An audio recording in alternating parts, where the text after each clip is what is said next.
I don't even know where to start. I'm really struggling with making this documentary. I am kind of trying to film everything myself because of given my situation of being immunocompromised.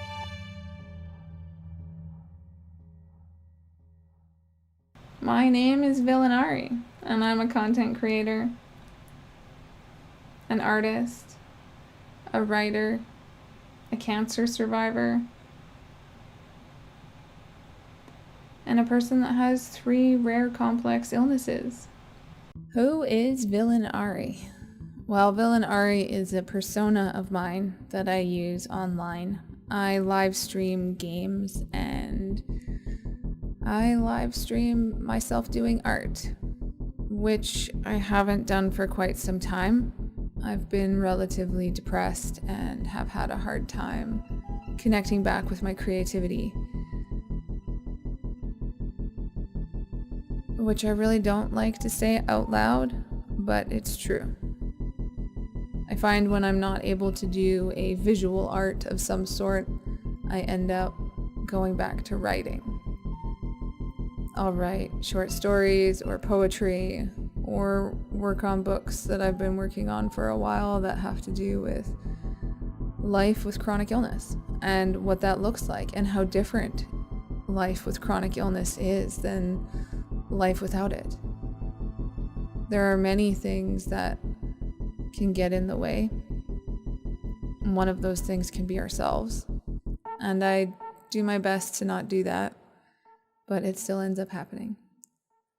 I decided to live stream on the internet about 4 years ago just to try to connect with people because I was finding it very difficult to try to connect with people in real life.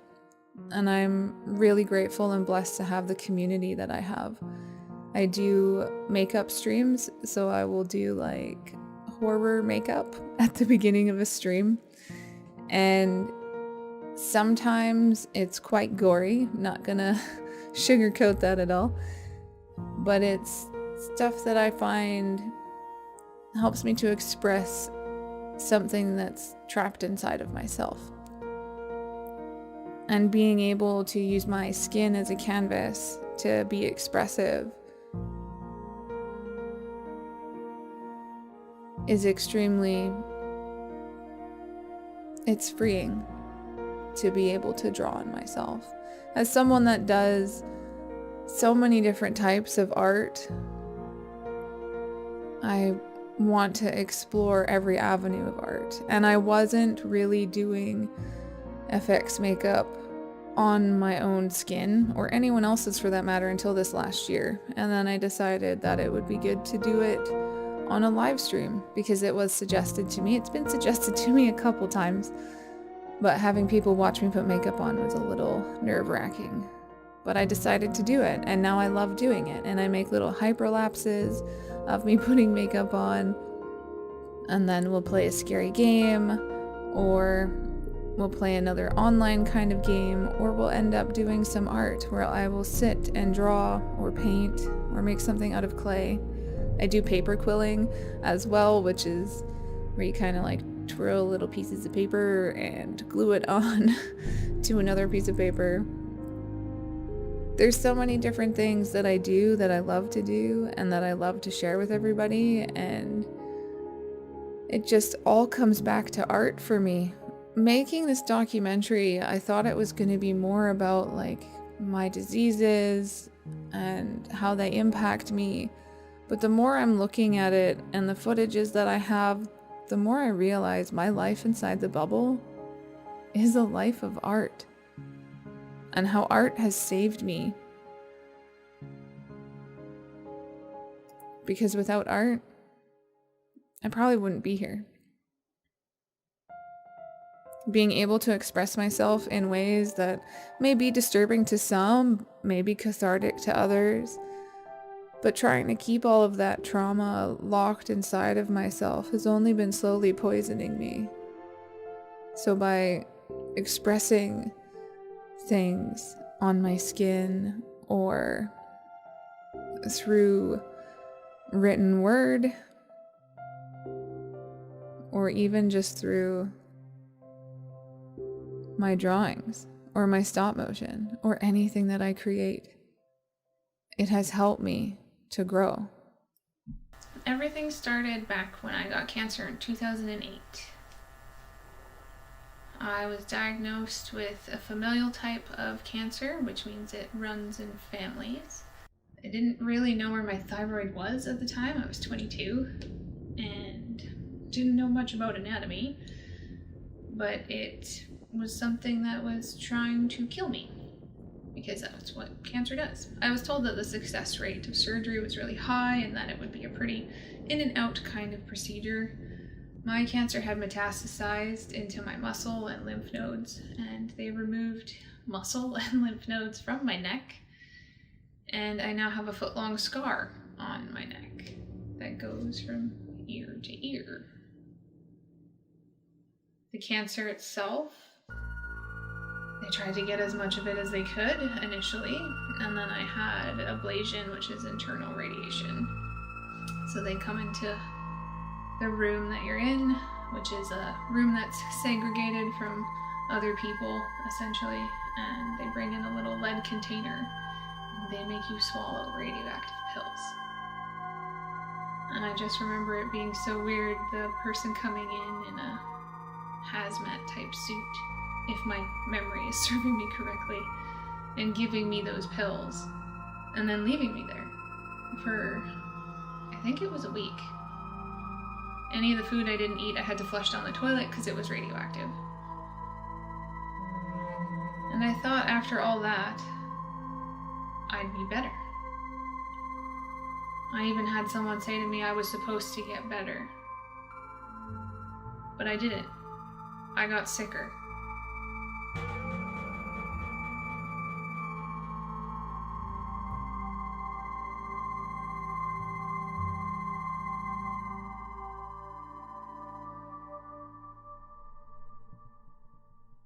Fragrance can equal death for someone like me. And it's not just perfume, it's other things like incense, candles, cleaning products, air fresheners, things that you spray your floor to clean with, that you use in your dishwasher, your laundry soap. Like, there's so many things.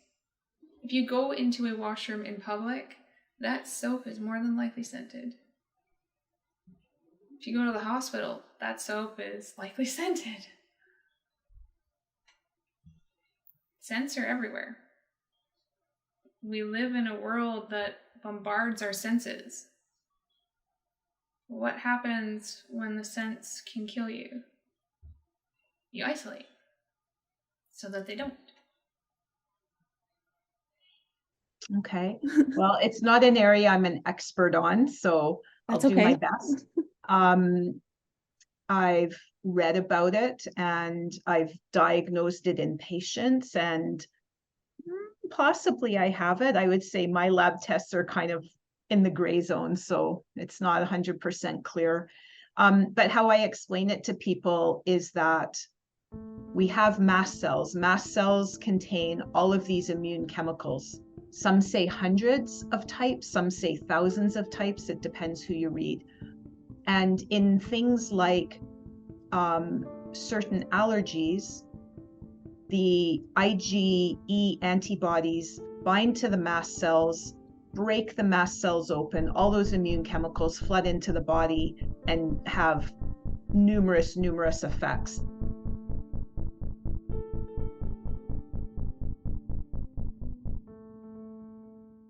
So I am dressed this way because I am fully aware of how fragrance can have an effect, an immune response on another person. In particular, I did my laundry about 5 days ago, but I still don't want to take any chances. So I am wearing a paint cover suit, which should help keep the scents at bay. And I'm also double masked as well because again, having that immunocompromised state, I don't want to put anyone into danger. Mast cell activation has caused my face to swell to the point where I am an unrecognizable person. It looks like I've gained a whole bunch of weight. There's a video I did for YouTube back in 2017 where my face is huge. talking a bit about mast cell disease, mast cell activation syndrome, idiopathic anaphylaxis, and mastocytosis. Living with mast cell disease greatly impacts my life, and I battled myself whether or not I should actually do this video. And other ones where I've reacted to people trying to visit me in my space. Coming here, I had to really go, okay, so not going to do that, not going to do that, and not going to do that. Because I don't want to have an episode happen while filming this. I remember reading up on it and going, oh, that explains that. That explains that. And that explains that. Okay, yeah. So, smells. Sometimes the environment you're in can activate, say, anaphylactic shock, right? Can put you unconscious. That's not a good thing. Just hypersensitivity to a lot of things that I may take for granted. We used some scented products. Oh yeah, we use no scented products and now. now we use no scented products. We've had to change our cooking. The spices have changed. Yeah, no mushrooms. No mushrooms. I like mushrooms. That's definitely going in. I know. But I do like mushrooms. No mushrooms. And certain foods we can't have, like the mushrooms. There's other foods that we can't have And in when the Mom house. cooks, if she's cooking for both of us, she'll either cook 2 meals, or else like the roast we had last night, she cooked that just so that you could eat anytime you wanted. We can just add on to it. So there's a lot of stuff like that we have to sort of work. But that hasn't been that hard for us. The no perfume and stuff was harder to get used to. But now we find everything stinks. I mean, you go outside, you smell. You walk into a grocery department, you smell the woman's perfume, and she's 400 feet away, and she gets close, and you pass out. There you go. I have had hives on my tongue, which are itchy and hurt and are very strange, but they happen. I've had my eyes swell shut and ended up with so many symptoms that I can't even list them all off. I get too hot, so I have both sides of my head shaved because my head feels like it's on fire when I'm having an allergic reaction. Bone pain is something that I've experienced numerous times over the years, and it actually feels like my bones are on fire, which is something that is unbearable.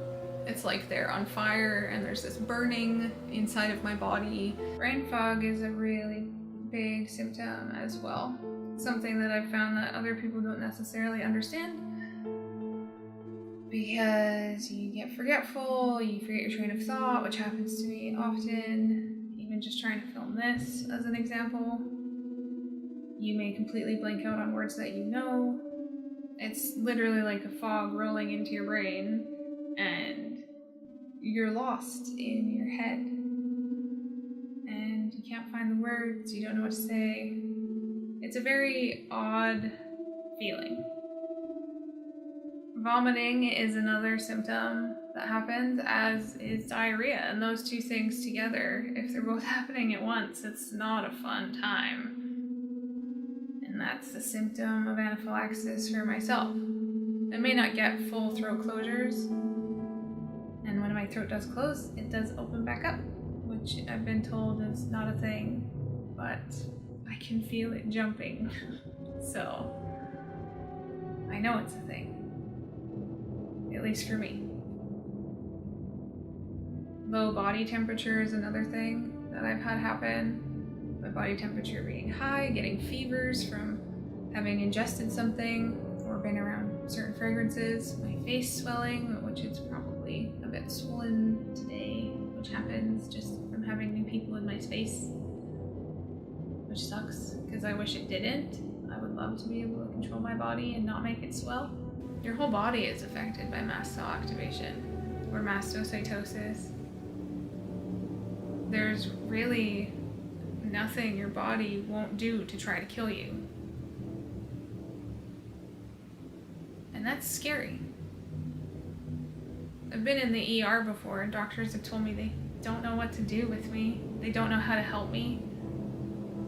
And the amount of fear that I faced because of that in those moments where I'm covered in hives and they don't know what to do has led me to take on the role of being my own protector in that regard. This is my dog. He's not even looking at the camera. There he is. This is Theo. So Theo is a Maltese Shih Tzu, and he's been my little companion now for 4 years. He actually helps me get through blackouts and other nasty symptoms that I have from my diseases. Bruce had had a dog for years, and he was missing his puppy, so he said we should go find him a dog. So we went to get Bruce a dog. Very good. And we got him home, and he would have nothing to do with Bruce or myself. And Ari had been in bed for a few days, and I took the dog and set him on her bed. And he jumped down like crazy, and he's a docile dog. And his tail started wagging, and he ran right to her, and he was so glad to see her, and they became good buddies, and Bruce didn't have a dog. Feels like everything is quite the chore, but this little guy, he's definitely something that helps me to keep going. I call him Pooper for short because he's a cute little puppy, and yeah, he's definitely helped me get through a lot of the bad days. So I just wanted to share my little bundle of joy. That is Theo. Yeah, you cutie poop.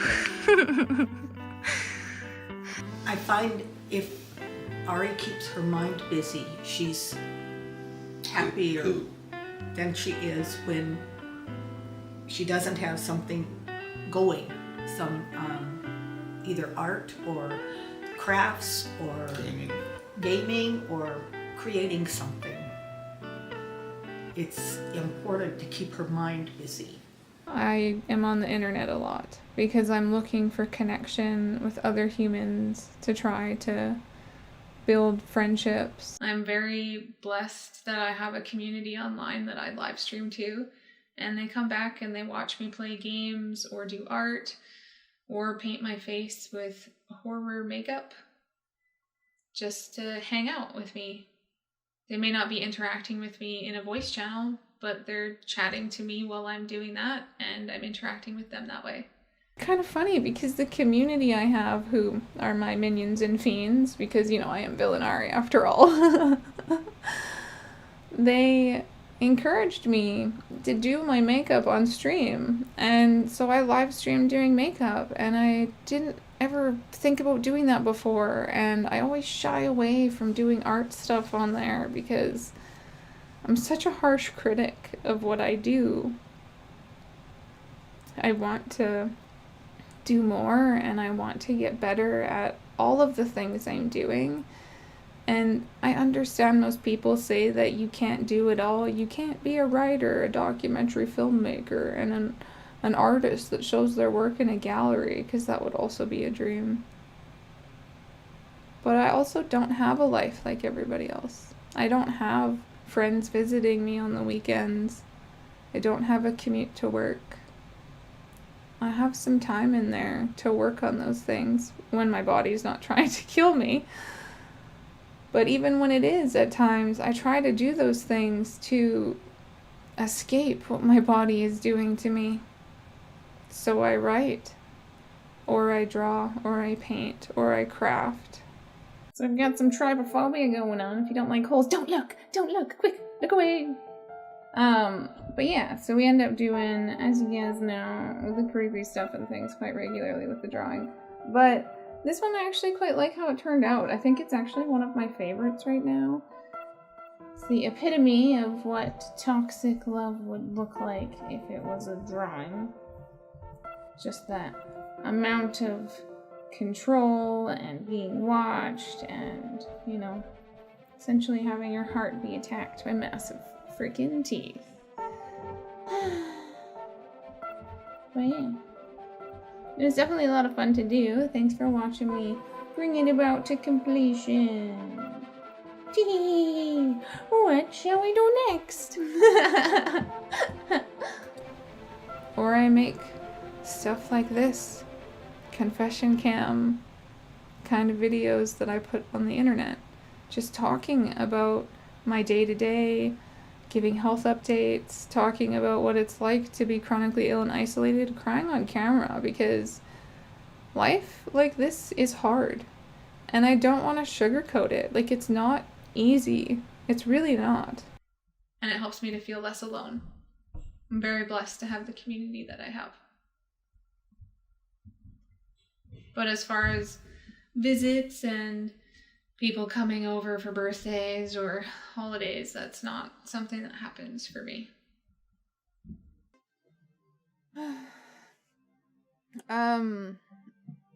Hi. So I haven't posted obviously for like 3 weeks. Been going through some stuff, I guess. You know, we all got stuff. We all go through things, right? December is really, really hard for me. Like, in many ways. I just don't like it. So I try to, like, not be super active on social media and stuff in December, because I just feel like, why bother? Just because I go places in my head, and I don't know. I don't really think that sharing that stuff on social media is always a good idea, personally. So I'm trying to make it through December for the most part. So it's Christmas time, and I live stream here on Twitch, usually on most holidays, because I do not participate in family gatherings, mostly because of fragrance allergies, which cause a lot of issues. I can't believe recently how someone actually had mentioned that my disease was fake,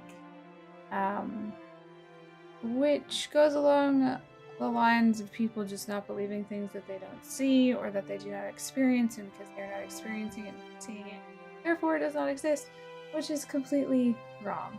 What is invisible illness? So people look at me and they would assume that there's nothing wrong with me, like I look fine or whatever, but invisible illness is stuff that you can't see. You can't see what the diseases I have are doing to my insides, and that's what invisible illness is.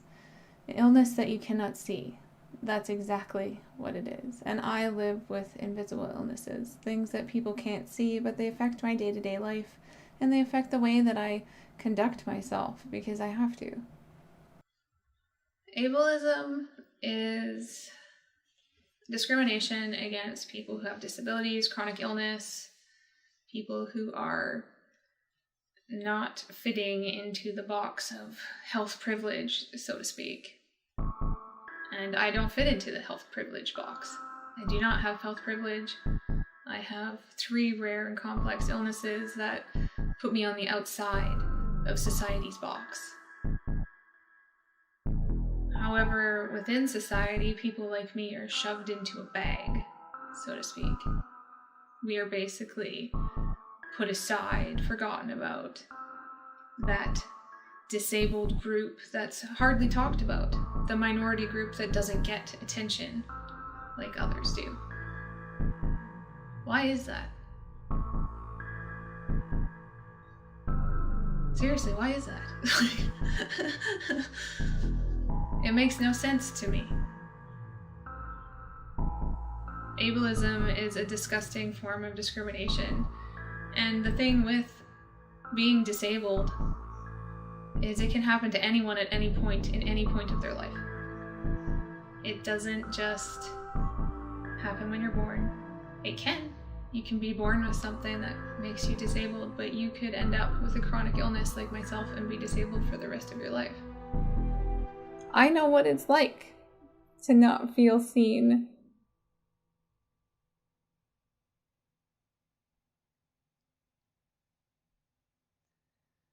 And not be heard. And be pushed aside. Caretaker's burnout is where relationships go to die. And I don't say that lightly. As someone who has seen many relationships fall apart, whether it's friendships, spouses, family, caretaker's burnout can wreck everything. If left untreated, it will. I think it's something that needs to be talked about a lot more, especially in the realms of chronic illness or people living with disabilities and those people that are taking care of them. There needs to be resources available for people so that their spouse or their parent or their child can have respite care. I've looked. I haven't found anything. And I wonder, and have wondered, how my life would have been differently if there was something like that available for me. Because the people around me have burnt out. Oh, well, basically, I think that a lot of things I look at and what people don't sort of understand is how it affects everybody. It's not just something that affects you, and that's the bad part. The really bad part affects you, but it also affects your friends, your family. It affects how we operate as a family. If we had been planning to do take all our money and go on big wild trips and stuff, we can't in some cases now because of this. So I mean, we do it as labor of love, so we're here to support you and do that, and that's a good thing. But I find it very, very difficult at times. I would get depressed because it was what's going to happen next. You're always anticipating something, the negative, all the time. Yeah, it wears on you mentally and physically. And because of that, I have become very stubborn in letting other people actually help me. I don't want those around me to burn out. I don't want those around me to become unkind because they are tired of trying to help me or take care of me. The last thing I want to do right now is film myself. But if I'm making a documentary about things in my life, I kind of have to talk about it. Caretaker's burnout is a real thing, and it can lead to abuse in relationships. I understand everything that I live with is a lot, and it's heavy, and it's hard, but I can't escape me. I can't just leave my body and not be here for a bit to get a break. Caretaker's burnout happens when a spouse or a parent or a child is taking care of their significant person and they're not taking care of themselves at all. If they just put everything in their life aside and just become everything for that person, then they lose themselves. I don't feel like this is something that's talked about enough. I feel like it's something that needs to be talked about more. But I hurt so bad today. Because I'm more alone now. Diseases suck in general. But when people break up with you or they leave, it hurts. And they don't even have to physically leave. They can mentally check out and not be there for you emotionally, or just not want to listen to you talk about things. Caretaker's burnout is a place where relationships go to die, and that may sound super pessimistic, but if it's not addressed and people don't get the help that they need, it just results in people no longer being able to communicate And when communication breaks down, the relationship breaks down. Like, I'm no psychologist or psychiatrist or nothing, but I think I've lived a fair amount of these relationships being sick, and especially being as an adult and being sick and trying to enter the dating pool again to try to find someone that will just love me for me. Caretaker's burnout is real. And it shouldn't be up to the person with the illness to try to help the caregiver. There should be things readily available for people, which is something that I've written about in one of my books. They talk about how, like, there are solutions to some of these problems, and we're just not making them a reality. And my head hurts really bad, and I've been having panic attacks all day. It's really hard. It's hard to be uncomfortable and be at a point in your life where you call people out on the stuff that they're doing, and then they think that you're doing it trying to hurt them, but you're doing it trying to help. I just want to be treated good. Mast cell activation has caused me to have thoughts that I am going to have difficulty talking about, perhaps. I have thought of killing myself because of this disease. I have this razor necklace, which is fake. It's not sharp, it's dull, it's a trinket. I used to keep actual straight razors because I've thought about ending my life numerous times. I remember being ready for x-ray, and they called me in for my x-ray, and I had undressed, and I got a phone call that I needed to come home and take you to the hospital for stitches, which was not exciting, but it is what it is. I was there, and I made sure you got what you needed. But how did it impact you? It scared the crap out of me. Makes you feel like shit. Don't know what to do. And I don't know why other people trying to hurt themselves is so impacting on the people around them. But I felt like a failure. I felt like I should have been doing something different to make sure that you were more accepting of yourself, more at peace with yourself. So I have to wait and worry, be extremely concerned.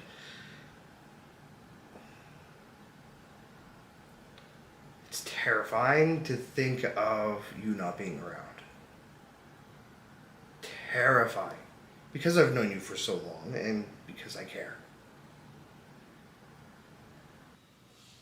The isolation, the not feeling like I fit into society because there's nowhere safe for me to really go to have fun without being masked or heavily medicated. And just feeling completely and utterly alone and lonely. I have cried on camera about the loneliness that I feel, and I'm not ashamed of it. I felt super ashamed of it for quite some time, and it was actually affecting my sleep because I didn't want people to see me cry. But why not? That's the whole purpose of a documentary, is it not? To show who you are and what you live with. And if I cut out the unpleasantness of my life, then I'm putting up a facade, and I refuse to do that. I have had a hard time dealing with what I deal with. But I wouldn't be who I am without all those struggles. I have had to get stitches for self-harm in the past. And I've never said that anywhere before now. You know, you guys know why I wear this, right? Like, I know I've talked about it in the past, but it is something of a reminder to me as to not end my life really struggled with suicidal thoughts in the past due to having MCAS and living with a bunch of rare and complex illnesses, and the isolation that I faced has definitely led me down that pathway before. But I'm saying it because you're not alone. You're not alone. I've been there too. And I need to stop. I have felt forgotten by many people in my life. And I don't want others to ever feel that way. I want others to feel they have a place to belong. And no matter what kind of disability or disease, chronic health issue they have, mental health diagnosis, they matter. You matter. Your story matters. And I want to help you tell it. And that's why I started my Chronic Heart to Heart podcast, which is still relatively new. But I'm working on it bit by bit in hopes of making it into a bigger thing, because our voices need to be heard and we need to be seen, and it needs to be understood that people with illness are not just their illness. I'm so glad that Ari is making this documentary to be able to share her experience with people so that there's a better understanding about this and this diagnosis that just seems so much of a mystery to a lot of the medical professionals in the field. So hopefully this will start conversations and just like even a baseline understanding of what life is like with these kind of medical experiences, and how your perspective of life can be completely flopped on its head within a day. I think it's when people don't share the knowledge and don't acknowledge the reality of it that it gets more difficult to treat and to live with. Yeah, and I think more people give up. More people just go like, oh, there's no options, whatever, I give up on life. And it's like, no, don't do that. Here, have some info. Talk to your doctor about these things. Like, don't quit. Exactly. Please don't quit. Yeah, exactly. So I think it's it's great that you're doing all these things and trying to find different mediums to reach different people. The whole purpose of me starting Chronic Heart to Heart was to connect with other people. It still is to connect with other people who have rare complex illness, mental health diagnoses, people who have had cancer, chronic illness, everything, like anything and everything that has to do with health and well-being, in the sense of fighting those challenges on a day-to-day basis that other people may not truly understand. And I think by bringing people together in that way and having conversations about what we're facing, I think we can make a massive difference. But we got to do it together. I definitely can't do it by myself. I need your guys' help. And one of the things I've been doing for the last 14 years, especially since I became a person with disabilities, because this disabled me. What happened to me completely disrupted my world. I have been an advocate. Being an advocate when you're chronically ill is basically taking charge of your medical history and health and doing what you can to make life better for yourself. It's working with doctors, nurse practitioners, your team of doctors if needed, to find out what the best course of action is for your palliative care. Now, people think that palliative care is reserved for the dying for some reason. So being an advocate means to take charge of your health and your health care and do what you need to do to be able to have the best quality of life that you can. And I had to fill out like 18 pages of stuff and put in all my allergies and all this kind of stuff, and they got like a big file on me sent to them because of all the things I've tried. And I've been in therapy for 5 years and I keep going up and then I go down and then I get stuck in this down and then I can't get out.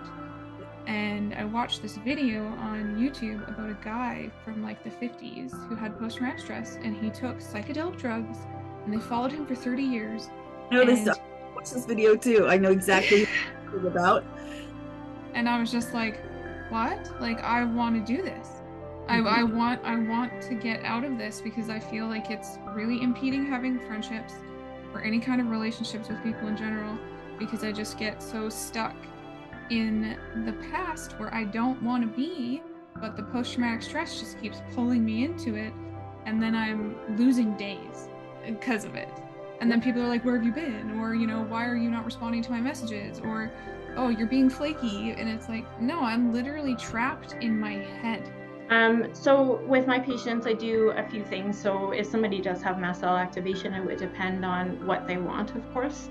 I do supplements, herbs, and acupuncture.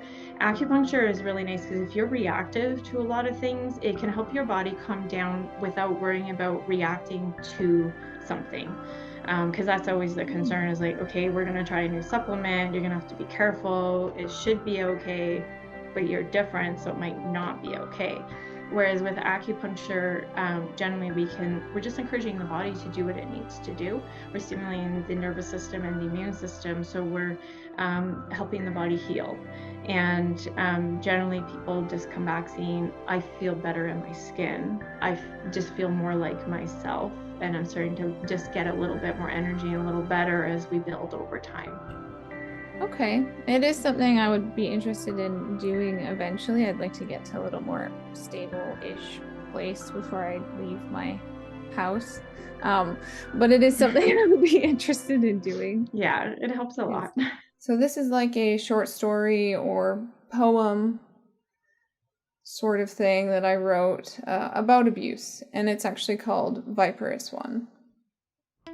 Who am I? Where did I go wrong to land in this land of abuse masquerading as love? As I walk through the shards of my life, glimpsing the past of my happy self, I see who I am now, an empty, translucent, gaunt shell, dissolving in the space around my abuser, the Viperous One. The Viperous One who had tried to hold power over me, has attempted to squash and kibosh all I have done and sought to achieve. No one will love you as I do, the venom spits forth from the mouth of the Viperous One, tearing at my gray flesh. No one will help you as I do. I am the only person helping you. Can't you see that? Am I truly nothing without this person? Am I worthy of good things? The vines engulf me, pushing me down, pulling me towards the nothingness of the viper's heart. He waits to strike me down. A flame ignites within me. My heart beats once more. No, I say unsteadily. I am steadied by my own resolve. No, I yell into the nothingness as my skin bursts forth with flame. The viper hisses, struggling to strangle all hope from me. This is not love. I quiver as I shiver. The burning fire brightens, freeing me from the tethers of abuse. As he erupts with laughter, my pain his pleasure. His glee shifts to disgust and disdain. The very life he tried to snuff out becomes reborn. Standing before my abuser, with thickened skin, I say, no man will control me, and no one will stop me from achieving my dreams. You have no control over me. I will not fall. If I do, I will rise again. There's still life while you're chronically ill. I found life again, and I accept where I'm at now, and I accept my life for what it is. But I'm not going to give up on living life, and I'm not going to give up on pursuing any of my goals or dreams or aspirations. And I have a lot. And I believe that if we put our mind and heart and soul into the things that we love, everything else falls into place. It's definitely taken me a long time to get to this mindset and get to where I am, and I'm not trying to force anyone to get to acceptance, but I want to encourage you, each and every one of you, to do what's best for yourself while living with chronic illness. It's definitely hard, exceptionally so, to continue to move forward when you feel like absolute garbage. I'd like to leave the bubble. I'd like to go to Japan, and I'd like to meet people and have friends that would visit me. A friend of mine and I joked about putting me inside of a bubble so that I could go on an airplane to go visit her. I would love to go to BC to see her, because I haven't seen her in over 5 years, I think. Maybe. Hopefully. It's been a long time. Well, you did offer for me to come stay, and I would like to do that someday. Maybe if I get a little more stable and stuff, it'd be nice to do that. And if that happens before my film comes out, then I'll probably film it. But if not, I'll just have to make another film. Well, yeah. About leaving the bubble. Yeah. In a bubble, in your hazmat bubble. I'll have to get one of those giant balls, like those big bubble ball things that they use for bubble soccer. Yeah. Just run around in that. With a HEPA filter. Oh, that'd be amazing. Oh, that'd be a good stop motion. I gotta figure that out. Yeah, definitely. You guys really helped me a lot, just by being here and watching me and chatting with me, because it helps me to feel seen and heard, and I appreciate you guys so much. So thank you for spending time with me to do this art stuff. When I was younger, my mom would go down to see her parents in Boone, North Carolina, and I would go with her. And there's been a couple trips where we went all as a family, and then there's been a lot of trips over the years, which I haven't been for quite some time.